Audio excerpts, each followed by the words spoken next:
Super. പഴയ ലാലേട്ടൻ തിരിച്ചു കിട്ടിയിട്ടുണ്ട്. ഇതാണ് പടം. സിനിമ ഗംഭീര സിനിമ.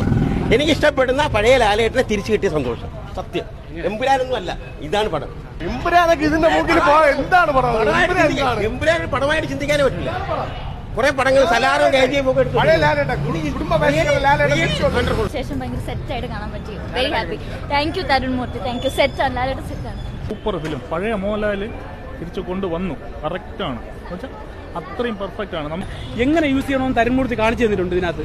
പൃഥ്വിരാജിന്റെ അടുത്ത് മുരളി ഗോപിയുടെ അടുത്തൊക്കെ പോയി ഒരു ട്യൂഷൻ എടുക്കാൻ പറയുന്നത് ഇതിനകത്ത്. ഈ വായ്ത്താളം അടിക്കണമല്ല സിനിമ എടുക്കണമെന്ന് പറഞ്ഞു കഴിഞ്ഞാൽ പല ഇൻഡസ്ട്രികളിലും തമിഴ്നാട്ടിലും മറ്റേ കർണാടകയിലും പോയി ഇന്റർവ്യൂ കൊടുത്തിട്ട് സിനിമ ഉണ്ടായിക്കൊണ്ട് പറഞ്ഞല്ല. ഇതാണ് സിനിമ എന്താണെന്ന് പ്രേക്ഷകർ പറയും കണ്ടിട്ട്. ഇതാണ് ലാലേട്ടൻ നമുക്ക് തിരിച്ചു കിട്ടിയിരിക്കുകയാണ്. ഇത് ഇങ്ങനെയാണ് ലാലേട്ടനെ തിരിച്ചു കിട്ടേണ്ടത്. അല്ലാതെ കോട്ടിട്ട കോമളത്തിനും കാണിക്കുന്ന ലാലേട്ടനല്ല നമുക്ക് ആവശ്യം. മുണ്ടെടുത്ത് ഇതേപോലെ ഇറങ്ങി വരണം ലാലേട്ടൻ. ഞാൻ ഒരു മമ്മൂട്ടി ഫാനാണ്. എന്റെ മനസ്സിൽ മോഹൻലാൽ ഫാൻ